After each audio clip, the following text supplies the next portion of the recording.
So, I find myself looking into Assassin's Creed Shadows because I'm going to say there's lies around this game and how many players it's got. And I say that for multiple reasons. So if you have a look here, over 3 million players for AC Shadows. It's apparently the second highest day one sales revenue in Assassin's Creed franchise history. It's apparently the biggest Ubisoft day one ever on the PlayStation Digital Store. And best community ever with over 40 million hours already played. Justice is forged in the shadows, 3 million players, and if you were to say that the 40 million hours gets divided by the 3 million players, it's averaging to around 13 hours worth of gameplay, and the story is estimated to take about 30 to 40 hours. So yeah, let's dive a little bit deeper into this one. And they're claiming 3 million players, correct? That they started off with 2 million players, now they're saying 3 million. But if we have a look at AC Shadows on SteamDB, they still haven't beaten their peak, and it's been like I've waited until after the weekend to do this video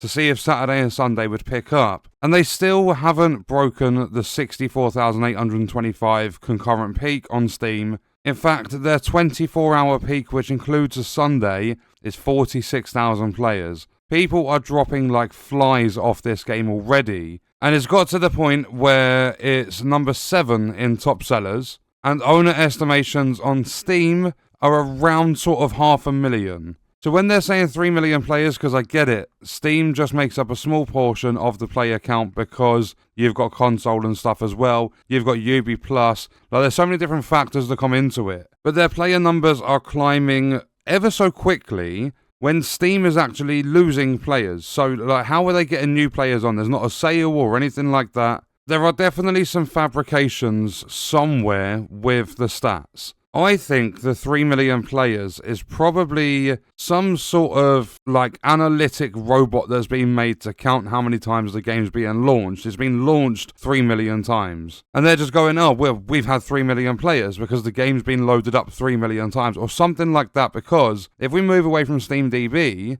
and we go and have a look at Google at the stock price for Ubisoft, it's still dropping. So they are supposedly doing really, really well with Shadows, but the stock is still coming down. And that makes it even more fishy about the 3 million players, because surely stocks are at basically an all-time low. If your game is selling that well, wouldn't they be on the rise even just a little bit? And then the reason that I'm doing, like the main reason I'm doing this video, and also why I waited for the full weekend, is because there's a new article out that says Tencent have handed Ubisoft a big wad of cash to spin out AC, Far Cry and Rainbow Six as a separate business. So Assassin's Creed has basically been sold to Tencent.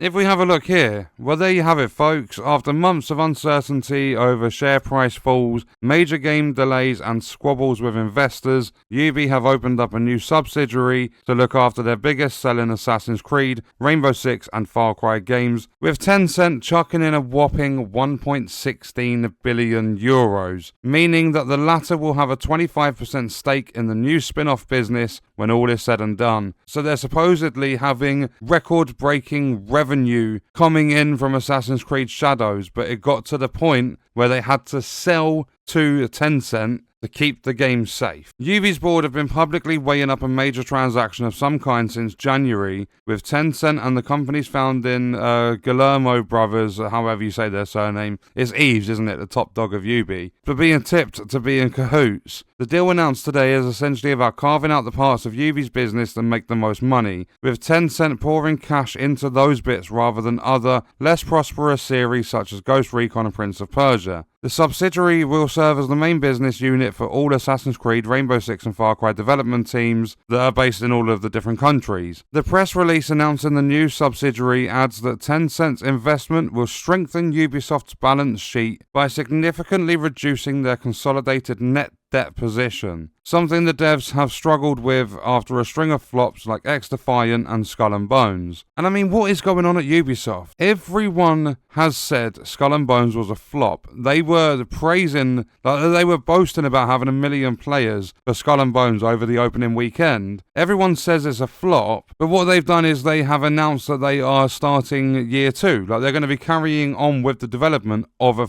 game that's flopped. That's the whole Ubisoft situation is baffling. Skull and Bones flopped, they're still carrying on. The Division 2 has its hardcore fan base still there, but they haven't done anything new with it for a long time. The DLC keeps being delayed. They announced Division 3, haven't done anything with that so far. And Assassin's Creed Shadows has supposedly performed really, really well for them, yet they've just sold the IP to Tencent, along with some others like Rainbow Six and Far Cry. Like their biggest money makers they've just sold to bring money in, when AC Shadows was supposedly one of their best revenue makers that they've ever had. And it says here, how will the relationship between Ubi and this new spin-off entity work? According to the release, the subsidiary will have a dedicated and autonomous leadership team, but it still report up to Ubisoft CEO Yves, which leaves things fuzzy. The release is equally vague about how all this could affect the direction of future games. It claims the new subsidiary will drive further increases in quality of narrative solo experiences,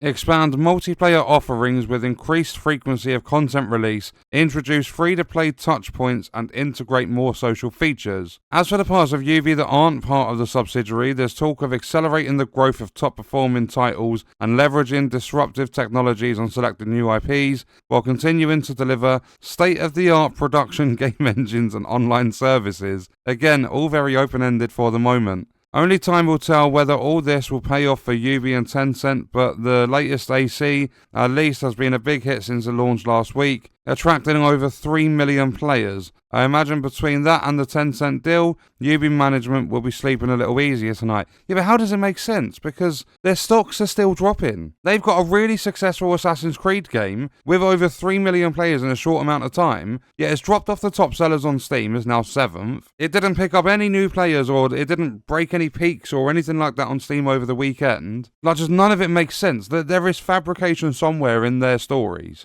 It's just so confusing how all of this is working out. Ubisoft have had flop after flop after flop. They're shutting down X-Defiant. Skull and Bones has been hated by a lot of people. I enjoyed going through the story, doing some of the endgame and stuff. But it's been hated by so many people for such a long time. And I mean, it took them over a decade to release it, didn't it? But they've just sold, like they've opened up a subsidiary to separate their IPs, and they've let Tencent give them over €1 billion to basically chuck AC, Far Cry and Rainbow Six into separate businesses. Far Cry 6 wasn't even that popular, was it? It wasn't that much of a big hit. I just don't get it. There's some dodgy stuff going on somewhere. There is absolutely no way they broke 2 million players as quick as they said, and they went up to 3 million players whilst losing player numbers, at least on Steam. And I get it, Assassin's Creed is a big console game, but you're not going to lose players on Steam and gain a load of players on console. There is no way that is happening. And even if the first figures were spot on, they did reach 2 million players that fast, there is no way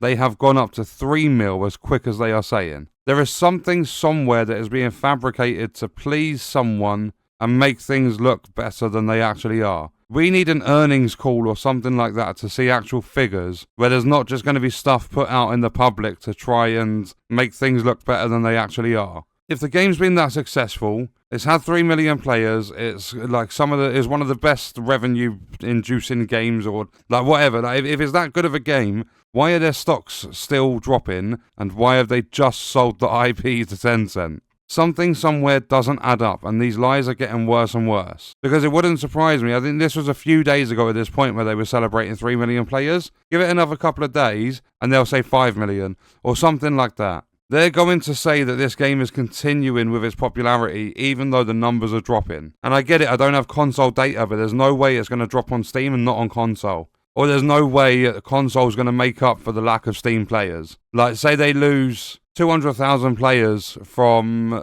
Steam, they're not going to get 1.2 million players on console. It's just not going to happen. But yeah, I thought I'd bring this information to you guys because it is interesting. Shadows isn't necessarily a bad game. I lost interest when Yasuke was reintroduced, but I enjoyed the first 8 to 10 hours of it. So this is nothing to say that it's a bad game, but it was incredibly interesting to see that they've sold to Tencent, their stocks are still dropping, their Steam numbers are dropping, but they're claiming there's more and more people playing every single day. Like, what is that 3 million players? What does that account to? Because it's not concurrent, 100% it's not concurrent, even across every platform in the world. And it's definitely not copy sold either. because their stocks would definitely be up. I honestly think the closest we'll get to understanding 3 million players is basically just how many times the game's been launched. And with 40 million hours played, it averages 13 hours per player, and the story is estimated to be over double that amount of time. So boasting about having 3 million players and 40 million hours played is actually quite bad when the game's at least double that amount of time. But yeah, I'm going to leave the video there. I want you guys to discuss it all and leave your thoughts and stuff in the comments. And I will see you in the next one. I hope you enjoyed it.